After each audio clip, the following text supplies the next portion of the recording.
ये अनुराग वाणी हैं और इस YouTube चैनल के सभी मित्रों को स्नेह वंदन, वंदे मातरम। मित्रों, आप सभी का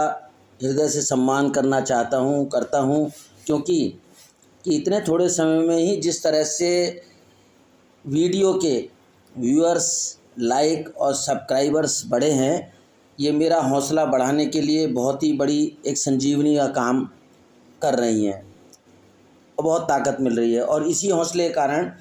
इसी आप लोगों के प्रोत्साहन के कारण मित्रों, मैं सहजता से अपनी बात आपसे शेयर कर पा रहा हूँ।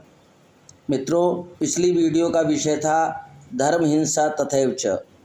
वो पार्ट 1 था और आज उसी विषय का पार्ट 2 करके मैं आपके सामने लाया, क्योंकि अगर सभी विषय एक साथ मिक्स हो जाएं तो वो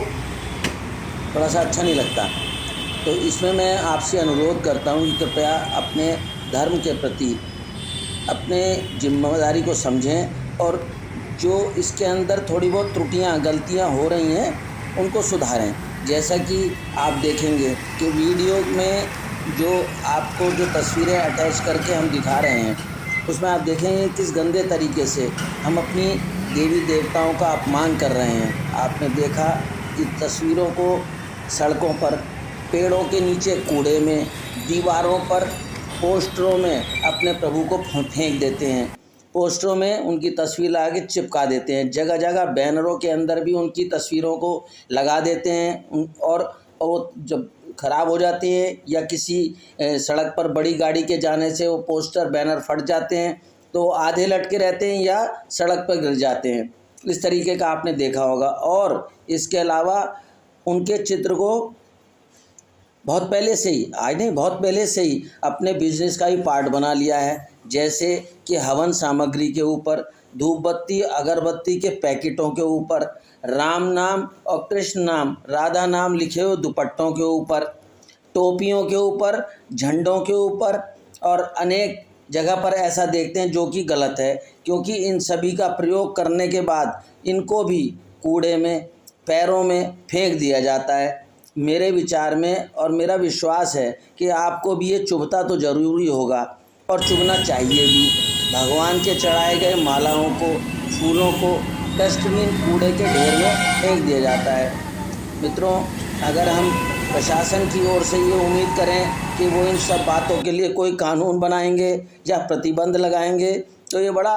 हास्यास्पद होगा, यानी कि मजाक की बात लगेगी। इसके बारे में हमें ही अपने आप इनका रास्ता बनाना होगा और साथ साथ ये भी देखना होगा कि अन्य धर्म के लोग अपनी इबादत, अपनी पूजा और उसमें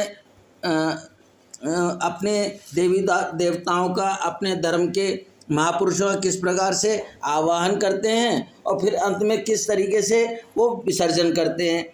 हमारा कोई आपस में धार्मिक वैमनस्य किसी से है ही नहीं। हम किसी भी धर्म की अच्छी बातों को सीख सकते हैं और अपने धर्म की बुरी बातों को या अपने धर्म की जो कोई कमियां इसमें ऐड हो गई हैं लोक व्यवहार की वजह से, तो उनको छोड़ने में भी हमें शर्म नहीं होनी चाहिए और दूसरे धर्मों की भी अच्छी बातों को सीखने के अंदर हमें कोई कोताही या हमें संकोच नहीं होना चाहिए। इसके लिए पहले तो मित्रों सबसे बड़ी बात है कि इस प्रथा को ही रोकने के लिए हमें कुछ करना पड़ेगा कि हम पैकिंग के ऊपर, पैकिंग वाली वस्तुओं को खरीदने में ऐतराज़ करें या ना ही खरीदें जिस पर देवी देवताओं की फ़ोटो बनी हो, क्योंकि अंत में हमें पता है कि इसका पैकेट यूज होगा और उसके बाद फिर वो कूड़े के ढेर में पहुंच जाएगा। ऐसे पुराने फूलों को फेंकने की बजाय उनको अपने घर के गमलों में डाल दें, जिससे कि दोस्तों मिट्टी में ही खाद बनकर मिल जाएंगे।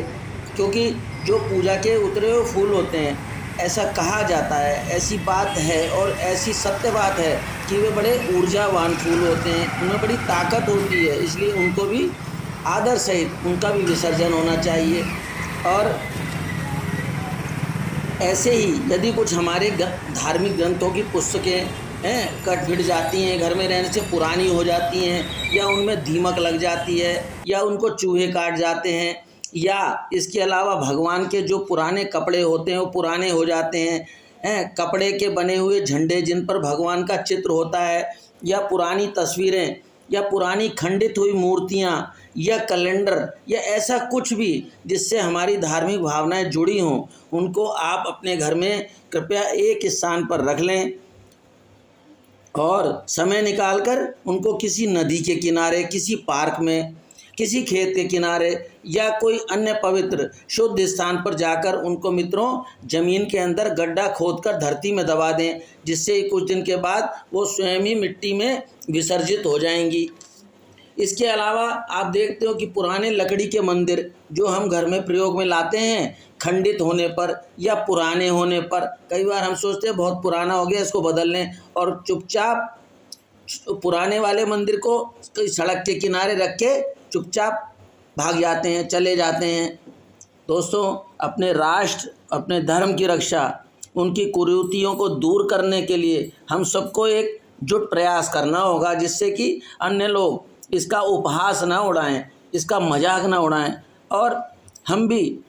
ऐसा किसी को मौका ना दें कि कोई हमारे धर्म की आलोचना करे, हमारे लोगों के द्वारा किए गए कार्यों की आलोचना करे। और फिर हम ये भी सोचें एक चीज़ और कि दोस्तों, क्या रामलीला, जन्माष्टमी, दिवाली के जो साइन बोर्ड जिनका प्रचार की सामग्री है, क्या उन पर हम भगवान का चित्र बनाए बिना नहीं उनको बना सकते? यानी कि अगर मान लीजिए रामलीला का, जन्माष्टमी का या